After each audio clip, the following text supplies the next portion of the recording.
Aku mengira perceraianku adalah akhir dari segalanya. Sampai suatu hari, di bawah langit Jakarta yang mendung, aku berdiri di pesta pernikahan mantan suamiku, dan menyadari satu hal yang membuat kakiku gemetar. Pengantin wanitanya adalah mantan pembantuku sendiri. Di saat semua orang tersenyum dan bertepuk tangan, aku justru menerima pesan darinya yang menghancurkan harga diriku. Malam itu aku tidak hanya kehilangan suami, tapi juga kepercayaanku pada cinta. Namun aku tidak tahu bahwa dari luka terdalam itulah, hidupku justru akan benar-benar dimulai.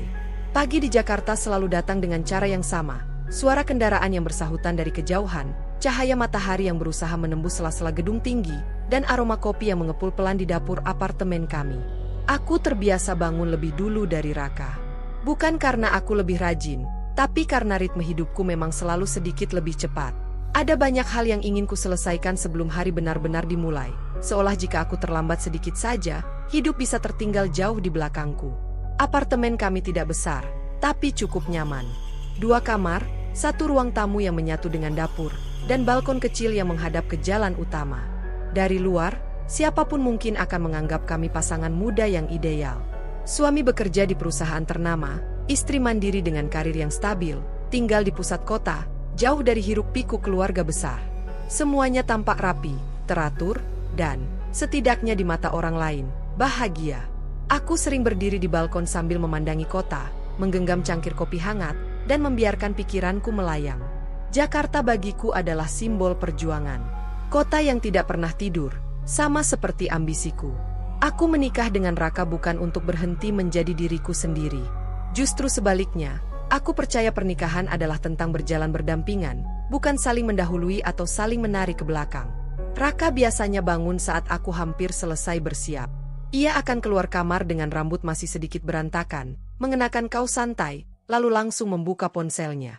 Tangannya cekatan menggulir layar, matanya fokus, seolah dunia di dalam ponsel itu lebih mendesak daripada pagi yang sedang menunggu untuk dijalani. "Kopi?" tanyaku hampir setiap pagi.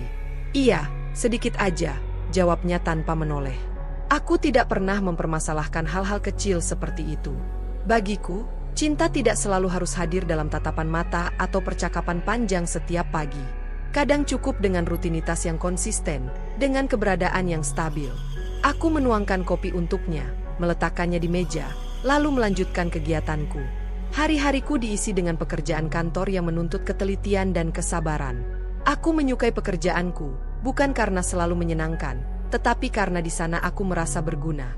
Aku terbiasa membawa pekerjaan pulang, membuka laptop setelah makan malam, dan menyelesaikan hal-hal yang belum rampung. Raka sering menggodaku karena itu. "Kamu kayak nggak bisa diam," katanya suatu malam sambil merebahkan diri di sofa. Aku tersenyum tanpa mengalihkan pandangan dari layar. "Aku cuma nggak mau menunda."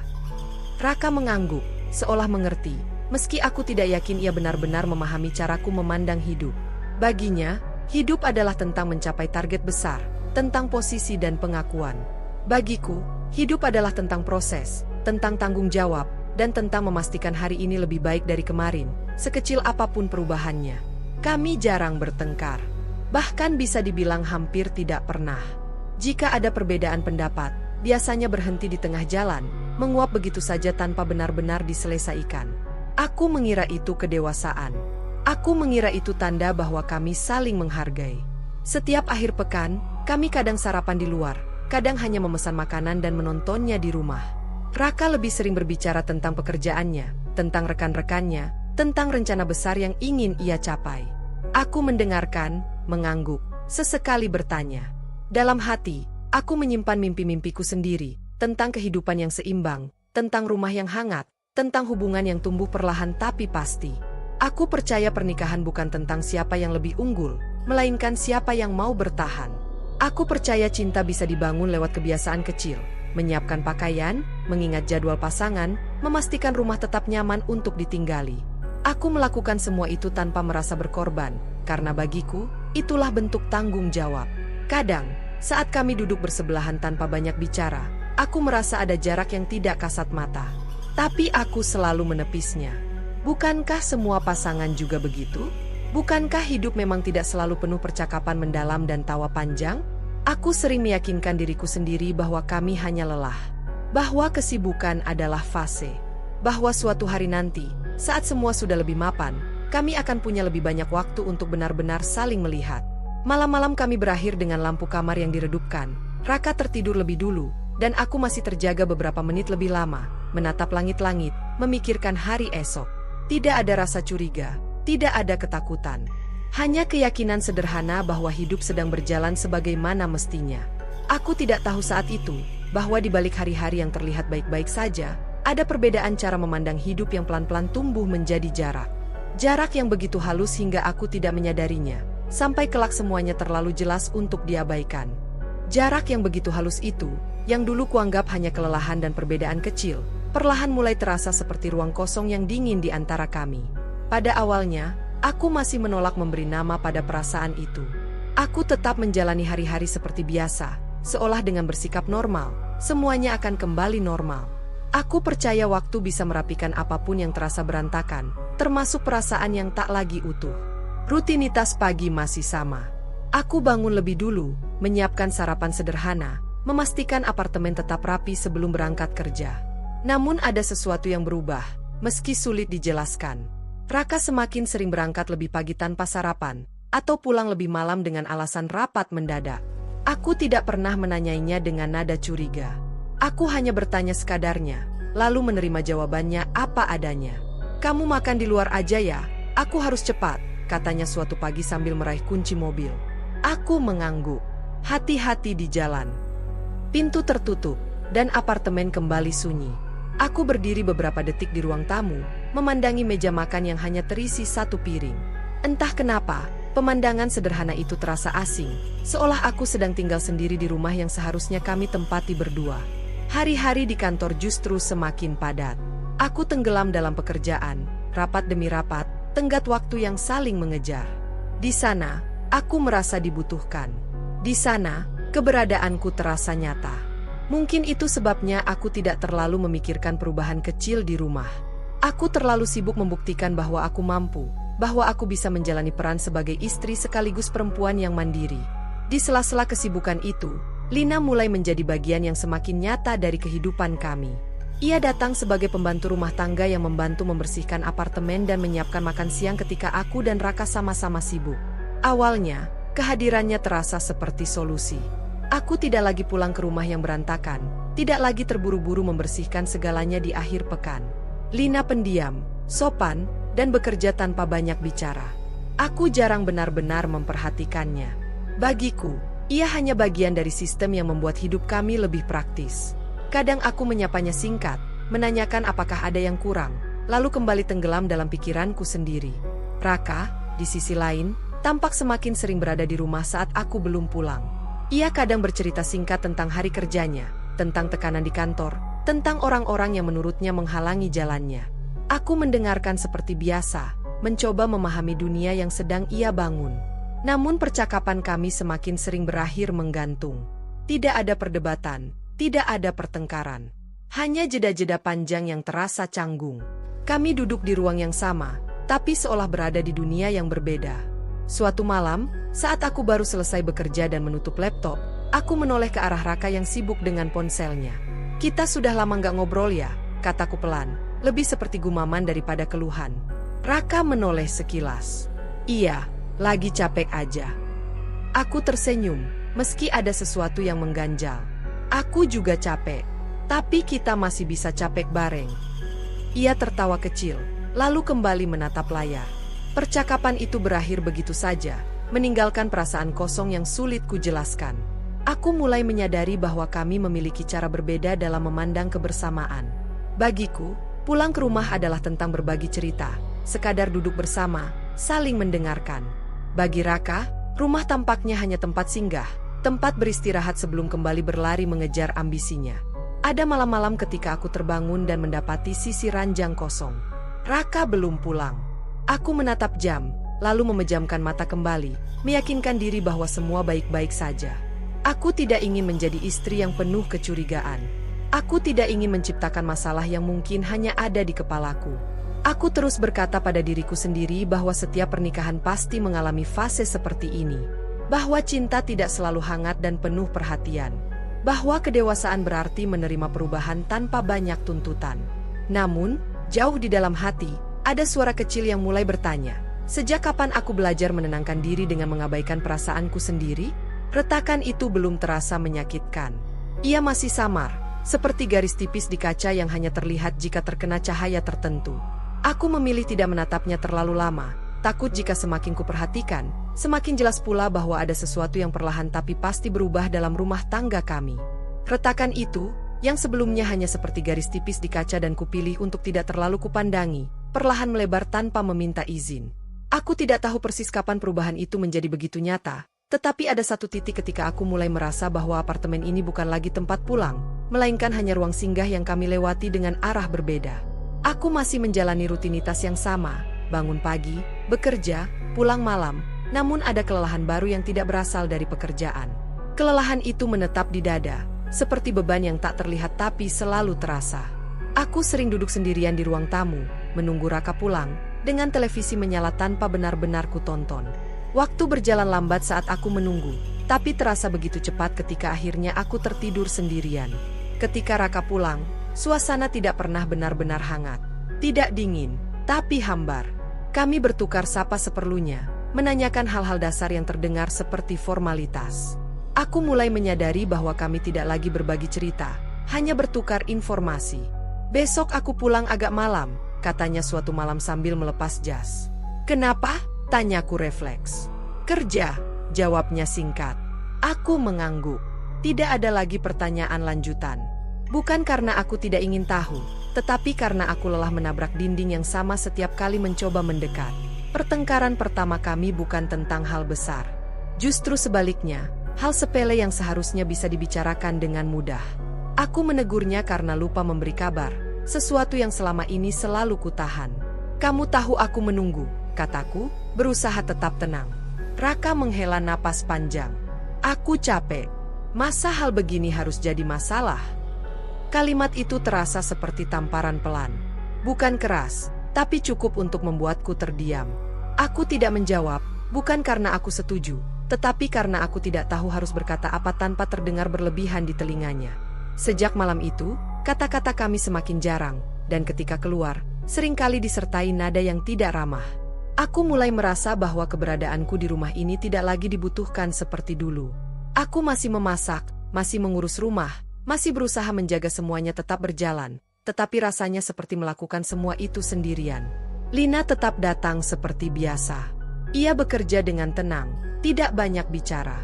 Aku mulai lebih sering pulang saat ia masih di apartemen. Kadang kulihat Raka berbincang dengannya tentang hal-hal ringan. Aku tidak merasa cemburu. Setidaknya saat itu belum. Aku hanya merasa aneh melihat suamiku tertawa lebih lepas dalam percakapan yang begitu singkat. Malam-malam menjadi semakin panjang. Aku sering terjaga, menatap punggung Raka yang membelakangiku di tempat tidur. Kami berada di ranjang yang sama, tapi rasanya seperti dua orang asing yang kebetulan berbagi ruang. Aku ingin menyentuhnya, ingin memulai percakapan, tapi ada rasa takut yang menahan. Takut ditolak, takut dianggap berlebihan. Takut merasa sendirian di hadapannya. Aku mulai mempertanyakan banyak hal. Apakah aku terlalu sibuk? Apakah aku terlalu mandiri? Apakah aku gagal menjadi istri seperti yang ia harapkan? Pertanyaan-pertanyaan itu berputar di kepalaku tanpa jawaban pasti. Puncaknya datang pada sebuah malam yang seharusnya biasa saja. Aku pulang lebih awal dan mendapati apartemen dalam keadaan rapi, terlalu rapi. Raka sudah di rumah, duduk di sofa, menatap lurus ke depan. Tidak ada televisi menyala, tidak ada ponsel di tangannya. Kita perlu bicara, katanya. Nada suaranya tenang, tapi justru itulah yang membuatku gelisah. Aku duduk di seberangnya, mencoba menenangkan diri. Aku merasa kita sudah jauh, lanjutnya. Dan aku capek berpura-pura semuanya baik-baik saja. Aku menelan ludah. Kata-kata yang selama ini kutahan, tiba-tiba terasa ingin keluar bersamaan. Aku juga capek, jawabku jujur. Capek merasa sendirian meski kita menikah. Percakapan itu tidak berubah menjadi pertengkaran hebat. Tidak ada teriakan, tidak ada air mata berlebihan. Hanya kejujuran yang keluar terlambat. Kami menyadari bahwa kami menginginkan hal yang berbeda dari pernikahan ini. Aku ingin kebersamaan yang sederhana dan konsisten. Raka ingin kebebasan dan pengakuan atas pencapaiannya. Kita tidak salah, katanya akhirnya. Kita cuma tidak sejalan. Kalimat itu terdengar dewasa, masuk akal, dan justru karena itu terasa menyakitkan. Tidak ada yang bisa kusalahkan secara jelas. Tidak ada pengkhianatan yang bisa kutunjuk. Hanya kelelahan yang menumpuk, jarak yang dibiarkan tumbuh, dan perasaan yang perlahan memudar. Keputusan berpisah tidak diambil dalam satu malam, tetapi malam itu menjadi awalnya. Hari-hari setelahnya dipenuhi pembicaraan singkat, pembagian barang, dan kesepakatan yang terasa dingin. Saat akhirnya aku menyadari bahwa aku akan meninggalkan apartemen ini, ada rasa hampa yang tidak bisa kujelaskan. Rumah ini, yang dulu kuanggap tempat pulang, kini terasa seperti ruang kosong yang menyimpan terlalu banyak kenangan. Dan aku, tanpa sadar, telah sampai pada titik di mana bertahan bukan lagi tanda cinta, melainkan cara perlahan melukai diri sendiri. Kini benar-benar berdiri di tengah apartemen yang akan segera kutinggalkan, menatap ruang kosong yang dulu kusebut rumah. Tidak ada lagi suara langkah raka, tidak ada percakapan singkat yang menggantung di udara. Yang tersisa hanya keheningan dan kardus-kardus coklat yang tersusun rapi, menunggu diisi dengan sisa-sisa hidup yang pernah kami bangun bersama. Langit Jakarta hari itu mendung, abu-abu, seperti memahami perasaanku. Cahaya matahari masuk dengan malas melalui jendela besar di ruang tamu, menciptakan bayangan panjang di lantai. Aku berdiri lama di tengah ruangan, menarik napas dalam-dalam, seolah mencoba menguatkan diri sebelum menyentuh apapun. Ada rasa berat di dadaku, bukan karena sedih semata, melainkan karena aku tahu setiap benda yang kusentuh akan membuka kembali kenangan yang belum sepenuhnya sembuh. Aku mulai dari rak buku. Buku-buku yang dulu kami beli bersama, sebagian besar atas pilihanku. Aku tersenyum kecil saat menemukan catatan kecil di halaman depan salah satu buku, tulisan tangan Raka yang kini terasa asing. Untuk mimpi-mimpi kita, tertulis di sana. Aku memejamkan mata sesaat, bertanya dalam hati mimpi siapa yang akhirnya benar-benar terwujud, dan mimpi siapa yang tertinggal begitu saja. Setiap sudut apartemen ini menyimpan cerita. Dapur tempat aku menyiapkan kopi setiap pagi, meja makan yang lebih sering terisi satu piring daripada dua, sofa tempat kami duduk bersebelahan tanpa benar-benar saling menyentuh. Semua itu kini terasa seperti potongan hidup orang lain, bukan lagi milikku. Aku membuka lemari pakaian di kamar. Sebagian besar sudah kosong, hanya menyisakan beberapa gantungan baju yang sengaja kutinggalkan untuk hari terakhir. Aku mengusap kain-kain itu dengan jari gemetar. Bukan bajunya yang membuatku sedih, tapi kenangan akan hari-hari ketika aku mengenakannya untuk pergi bekerja, pulang dengan harapan kecil bahwa rumah akan menyambutku dengan hangat. Sesekali, ponselku bergetar. Pesan dari kantor, dari sahabat yang menanyakan keadaanku, dari dunia luar yang terus berjalan tanpa peduli bahwa hidupku sedang berhenti sejenak. Aku membalas seperlunya, tidak ingin menjelaskan terlalu banyak. Aku lelah menceritakan kisah yang bahkan untukku sendiri masih sulit dipahami. Aku duduk di lantai ruang tamu, membuka album foto lama yang entah mengapa belum pernah kubuang. Foto pernikahan kami muncul di layar ponsel, wajah kami tersenyum, penuh harapan. Aku menatap wajahku sendiri di foto itu, mencoba mengingat perasaan yang kurasakan saat itu. Ada cinta, tentu saja. Ada keyakinan bahwa kami akan bertahan. Aku tidak menyesal pernah percaya. Yang membuatku perih adalah kenyataan bahwa kepercayaan itu tidak cukup. Tanganku berhenti pada sebuah bingkai foto kecil yang terselip di laci. Foto kami di balkon apartemen ini, tertawa tanpa beban, dengan Jakarta sebagai latar belakang. Aku ingat hari itu, sore yang hangat, ketika kami berbicara tentang masa depan tanpa rencana detail, hanya janji-janji sederhana. Aku menghela napas panjang, lalu memasukkan bingkai itu ke dalam kardus. Aku tidak ingin membuangnya, tapi juga tidak ingin melihatnya setiap hari. Waktu terasa aneh di hari itu. Kadang berjalan terlalu cepat, kadang berhenti sama sekali. Aku membersihkan apartemen dengan gerakan otomatis, seolah tubuhku tahu apa yang harus dilakukan meski pikiranku masih tertinggal di masa lalu. Setiap kali aku hampir menangis, aku menahan diri, bukan karena aku kuat, tapi karena aku terlalu lelah untuk hancur lagi. Menjelang sore, aku keluar ke balkon untuk terakhir kalinya. Jalanan di bawah terlihat padat, seperti biasa. Orang-orang berlalu lalang dengan tujuan masing-masing, tidak tahu bahwa di lantai sekian, ada seorang perempuan yang sedang berpamitan dengan hidup lamanya. Angin sore menyentuh wajahku, membawa aroma kota yang sudah terlalu akrab. Aku baik-baik saja, bisikku, entah pada siapa. Malam datang pelan. Aku duduk di ruang tamu yang kini hampir kosong, hanya tersisa satu kursi dan lampu kecil. Aku menyadari bahwa apartemen ini tidak pernah benar-benar salah. Ia hanya menjadi saksi dari dua orang yang gagal saling memahami. Dan mungkin, menyadari itu adalah langkah pertama untuk memaafkan. Bukan Raka, bukan diriku, tapi keadaan. Saat akhirnya aku mematikan lampu dan menutup pintu, aku tidak menoleh ke belakang. Bukan karena tidak peduli, tapi karena aku tahu, jika aku menoleh, aku mungkin akan tinggal lebih lama dari yang seharusnya. Aku membawa pergi luka, kenangan, dan pelajaran yang belum sepenuhnya kupahami, melangkah keluar dari apartemen itu dengan satu harapan kecil, bahwa suatu hari, kenangan ini tidak lagi terasa menyakitkan, melainkan hanya bagian dari perjalanan yang pernah kulalui. Harapan kecil bahwa suatu hari kenangan itu tidak lagi terasa menyakitkan ternyata diuji lebih cepat dari yang kubayangkan, ketika sebuah amplop krem muncul di antara tumpukan surat dan tagihan di meja kerjaku. Aku menatapnya cukup lama sebelum berani menyentuhnya, seolah kertas itu menyimpan sesuatu yang bisa membuka kembali luka yang belum sepenuhnya menutup. Namaku tertulis rapi di sana, dengan tulisan yang terasa asing namun sangat kukenal. Aku membukanya perlahan. Di dalamnya, sebuah undangan pernikahan. Nama Raka tercetak jelas sebagai mempelai pria. Dunia seakan berhenti sejenak. Suara keyboard di kantor, dering ponsel, obrolan rekan kerja, semuanya menghilang. Yang tersisa hanya detak jantungku sendiri, berdentum terlalu keras di telinga. Aku menarik napas panjang, mencoba mencerna apa yang kulihat. Raka akan menikah lagi. Dan entah kenapa, ia mengundangku. Aku tidak langsung merasa sedih. Yang pertama datang justru rasa tidak percaya, disusul tawa kecil yang keluar begitu saja. Tawa yang terdengar aneh bahkan di telingaku sendiri. Ada bagian dari diriku yang ingin menganggap ini lelucon yang tidak lucu. Bagian lain merasa tersentuh dengan cara yang salah, seolah undangan itu adalah pengingat bahwa hidup terus berjalan, dengan atau tanpa aku di dalamnya. Aku menutup undangan itu dan menyimpannya di laci. Aku mencoba kembali bekerja, memaksa fokus pada layar komputer, tetapi pikiranku terus kembali pada nama yang tercetak di kertas itu.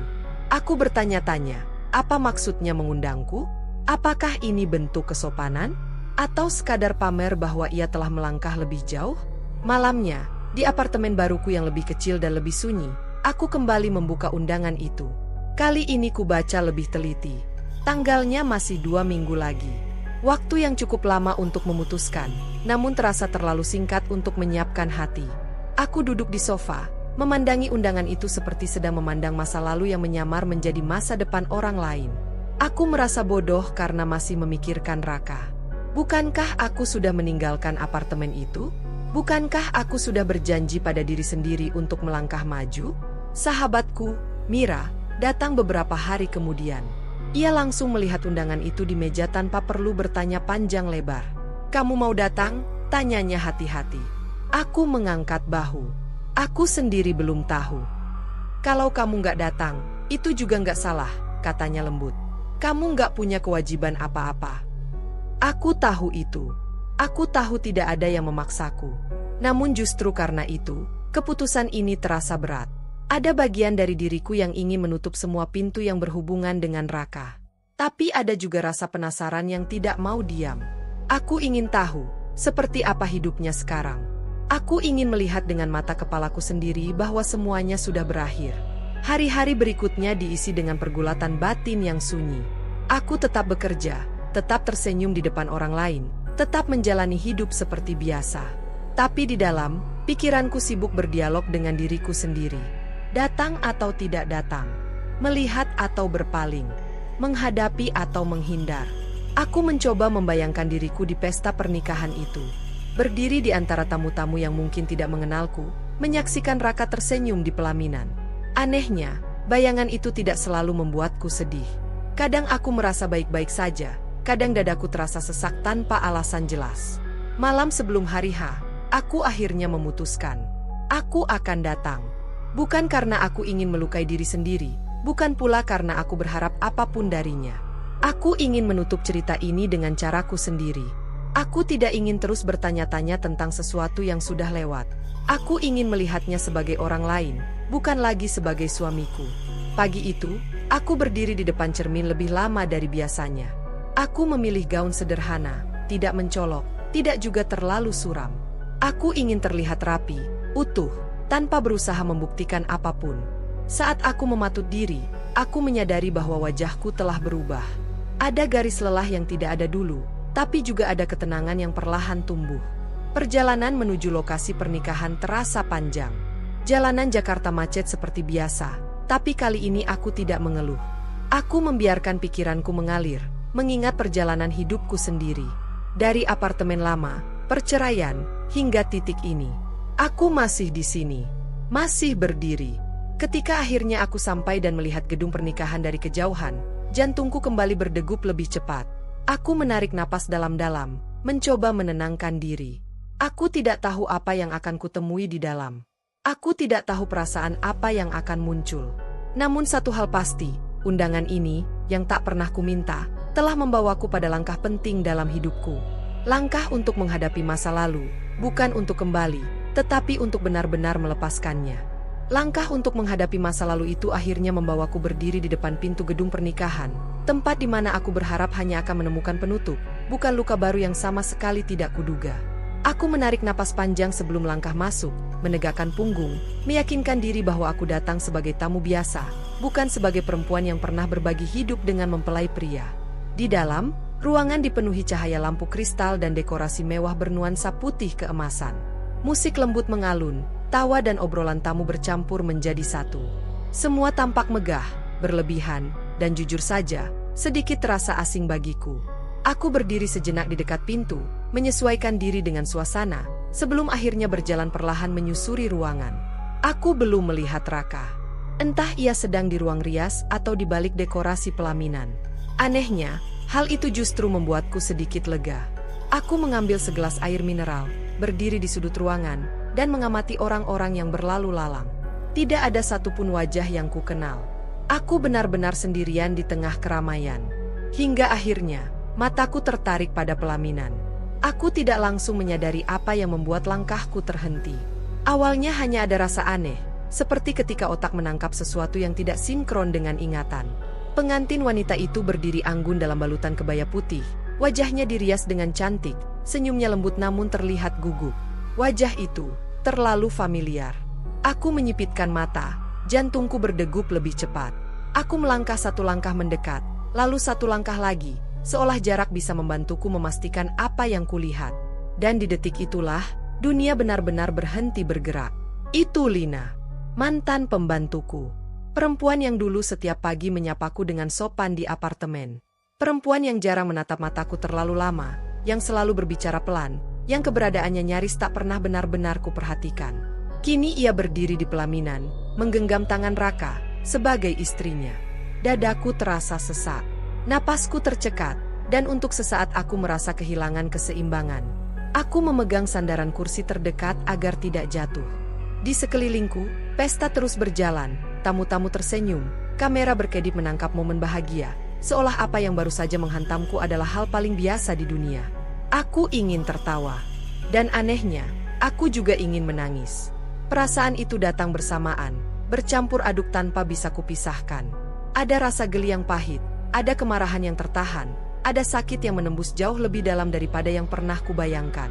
Raka akhirnya menoleh ke arah tamu, dan mata kami bertemu. Aku melihat ekspresi terkejut yang cepat ia sembunyikan di balik senyum formal.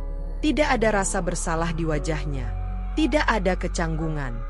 Yang ada justru kebanggaan, seolah ia sedang memamerkan sesuatu yang berhasil ia raih.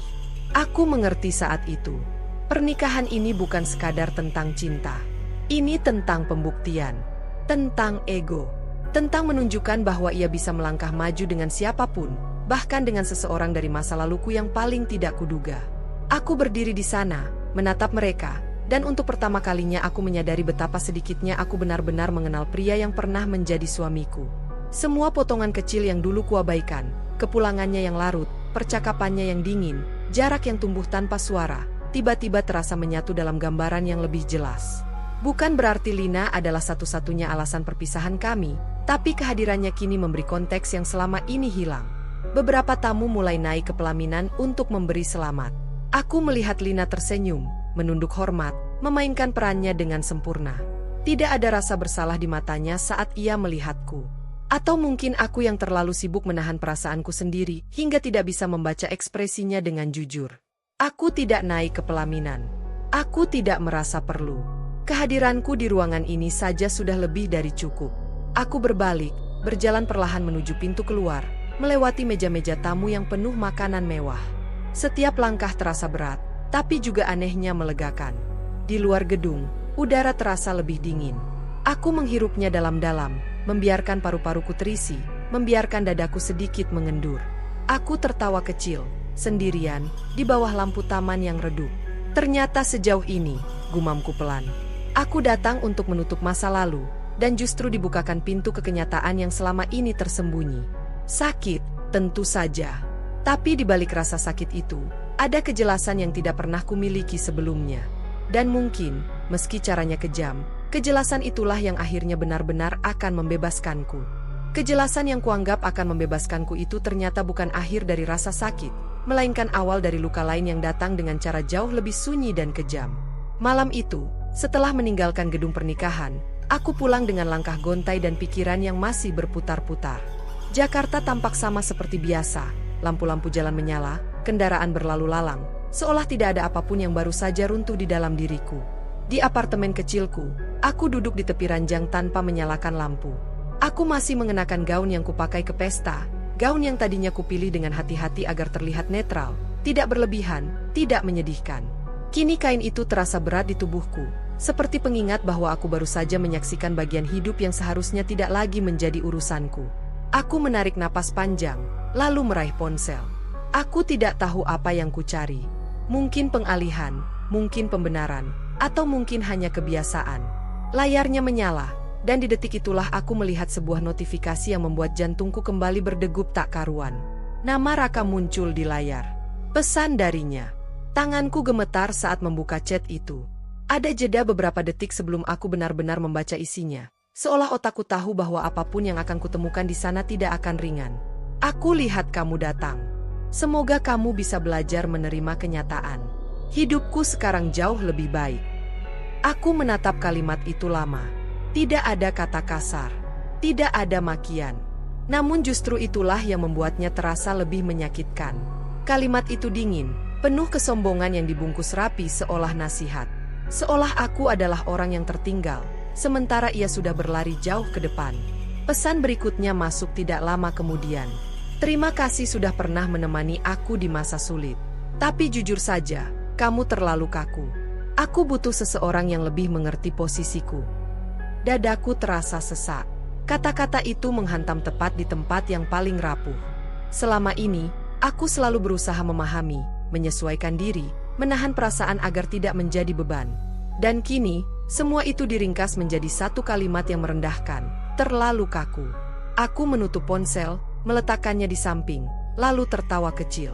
Tawa yang terdengar aneh, patah, dan tidak sepenuhnya milik orang yang waras.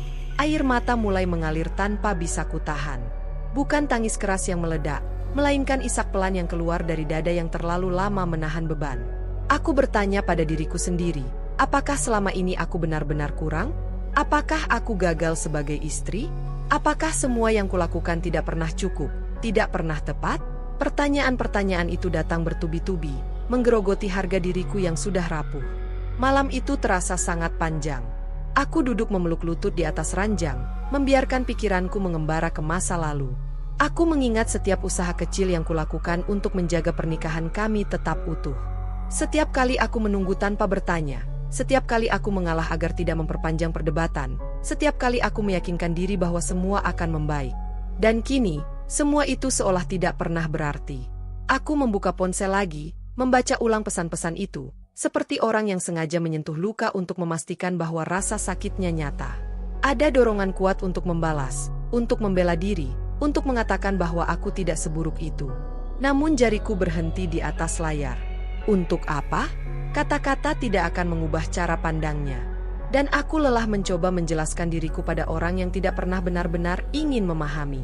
Aku mematikan ponsel dan meletakkannya terbalik. Kamar kembali sunyi. Hanya diisi suara napasku sendiri yang belum sepenuhnya stabil. Di tengah kesunyian itu, aku merasa sangat kecil. Harga diriku, yang selama ini kubangun dari kerja keras dan kemandirian, runtuh hanya oleh beberapa baris pesan. Namun, di balik rasa hancur itu, ada kesadaran pahit yang mulai tumbuh. Kata-katanya menyakitkan bukan karena kebenarannya, melainkan karena aku membiarkan penilaiannya menentukan nilai diriku.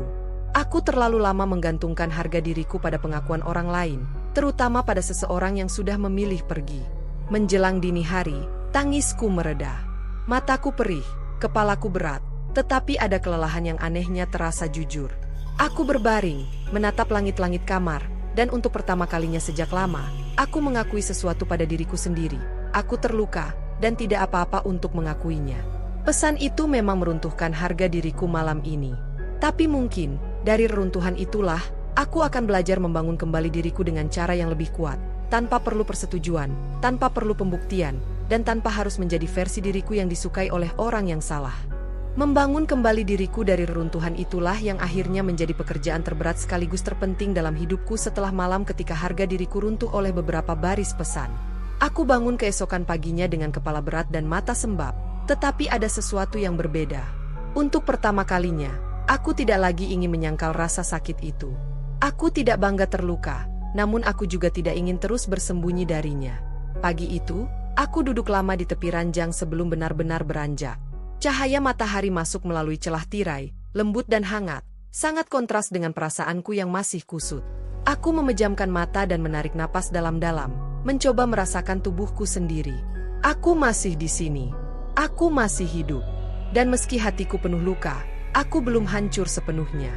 Hari-hari berikutnya berjalan pelan. Aku kembali bekerja, kembali menjalani rutinitas, tetapi dengan cara yang berbeda. Aku tidak lagi memaksa diriku terlihat baik-baik saja. Jika lelah, aku mengakuinya. Jika sedih, aku membiarkan perasaan itu hadir tanpa merasa bersalah. Ternyata, mengizinkan diri sendiri rapuh tidak membuatku lemah. Justru di sanalah aku mulai jujur pada diriku sendiri. Aku mulai berbicara lebih banyak dengan Mira. Kami duduk di sebuah kafe kecil sepulang kerja, dan untuk pertama kalinya aku menceritakan semuanya tanpa menyaring cerita agar terdengar lebih ringan. Aku menceritakan undangan itu, pesta pernikahan itu, Lina, dan pesan-pesan Raka yang masih terngiang di kepalaku.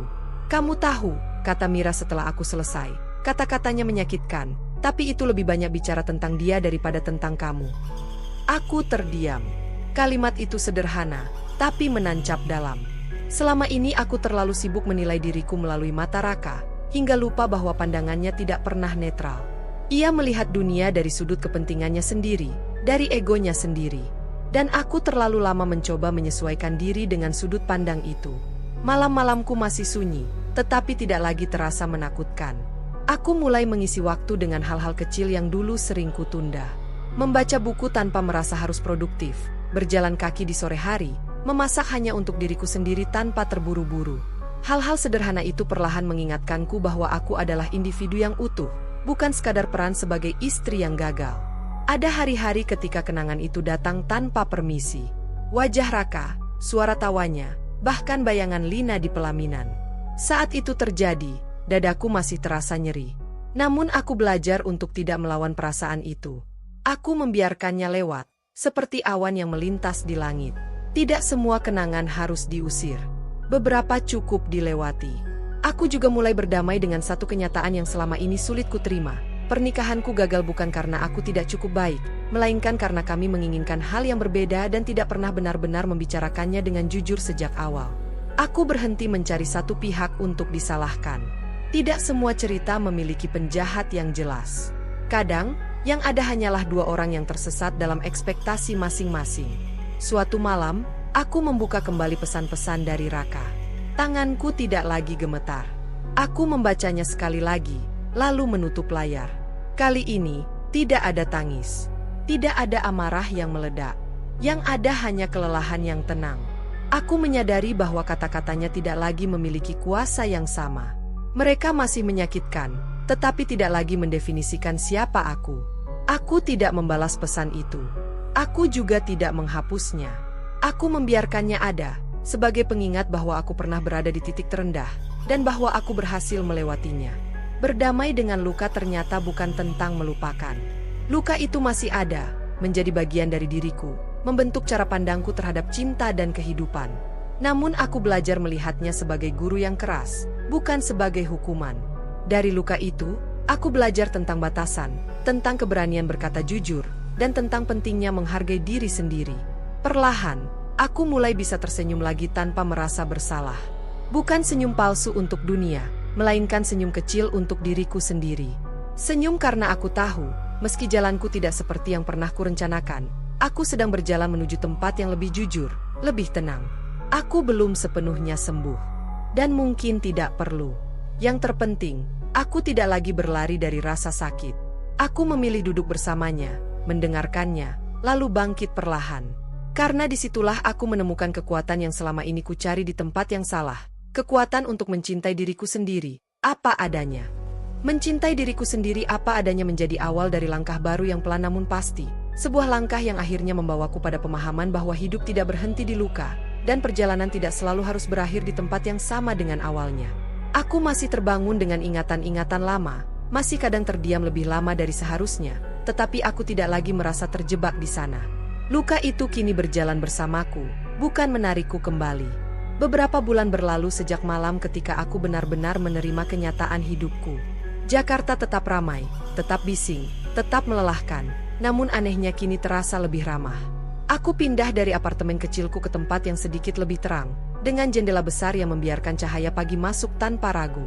Bukan tempat yang istimewa, tetapi cukup untuk memberiku ruang bernapas. Rutinitasku perlahan berubah. Aku masih bekerja dengan serius, masih mengejar target, masih lelah di akhir hari. Namun kini aku tidak lagi menjadikan kesibukan sebagai pelarian. Aku pulang tepat waktu jika bisa, memasak makan malam sederhana, dan duduk di dekat jendela sambil memandangi kota. Ada ketenangan baru dalam kebiasaanku, ketenangan yang tidak datang dari keberhasilan besar, melainkan dari penerimaan. Sesekali, nama Raka masih muncul di pikiranku. Tidak lagi dengan rasa marah atau sedih yang menusuk, melainkan seperti kenangan jauh yang pernah berarti. Aku tidak lagi bertanya-tanya apakah hidupnya lebih baik tanpaku. Pertanyaan itu tidak penting lagi. Yang penting adalah hidupku sekarang, di titik ini, dengan segala ketidaksempurnaannya. Aku tidak pernah lagi bertemu Lina, dan aku tidak mencarinya. Bagiku, cerita itu sudah selesai. Mereka telah memilih jalan mereka, dan aku telah memilih jalanku sendiri. Tidak ada dendam yang kusimpan, bukan karena aku begitu mulia, tetapi karena aku lelah membawa beban yang tidak perlu. Melepaskan bukan berarti membenarkan, melainkan memilih untuk tidak lagi menyakiti diri sendiri. Hubunganku dengan orang-orang di sekitarku menjadi lebih jujur. Aku belajar berkata tidak tanpa rasa bersalah, belajar meminta bantuan tanpa merasa lemah. Aku tertawa lebih lepas bersama sahabat, menangis tanpa merasa malu, dan diam tanpa merasa harus menjelaskan. Untuk pertama kalinya, aku merasa utuh tanpa perlu pembenaran dari siapapun. Suatu sore, aku berjalan sendirian di trotoar Jakarta setelah hujan. Udara masih lembab, aspal memantulkan cahaya lampu jalan, dan langit perlahan berubah warna. Aku berhenti sejenak, menatap ke atas. Awan kelabu masih ada, tapi di sela-selanya, semburat jingga mulai muncul. Saat itulah aku tersenyum kecil. Aku teringat diriku yang dulu, berdiri di balkon apartemen lama, meyakinkan diri bahwa semuanya baik-baik saja. Aku ingin memeluk perempuan itu, mengatakan bahwa ia tidak bodoh karena percaya, tidak lemah karena bertahan, dan tidak gagal karena akhirnya memilih pergi. Semua yang ia lakukan adalah bagian dari perjalanan menuju titik ini. Aku tidak tahu apa yang akan terjadi esok hari. Aku tidak memiliki rencana besar tentang cinta atau pernikahan. Untuk sekarang, aku cukup. Cukup dengan diriku, dengan hidup yang sedang kupelajari kembali, dengan hari-hari biasa yang ternyata tidak sesederhana itu. Langit Jakarta mungkin masih sering mendung. Hujan mungkin masih datang tanpa peringatan. Namun kini aku tahu, mendung tidak pernah bertahan selamanya. Di balik awan yang berat, selalu ada cahaya yang menunggu untuk muncul. Dan aku, akhirnya, siap menunggunya tanpa rasa takut. Cerita ini bukan tentang kemenangan atas orang lain, bukan pula tentang karma yang teriak-teriak meminta pengakuan. Ini adalah cerita tentang seorang perempuan yang jatuh, terluka, lalu bangkit dengan cara yang paling sunyi namun paling jujur. Tentang belajar melepaskan, berdamai, dan melangkah maju tanpa membawa dendam. Aku melanjutkan langkahku di trotoar itu, membiarkan langkah kakiku menyatu dengan denyut kota. Hidupku tidak sempurna, tetapi ia milikku sepenuhnya. Dan untuk pertama kalinya setelah sekian lama, aku benar-benar merasa pulang, bukan ke sebuah apartemen, bukan ke seseorang, melainkan ke diriku sendiri.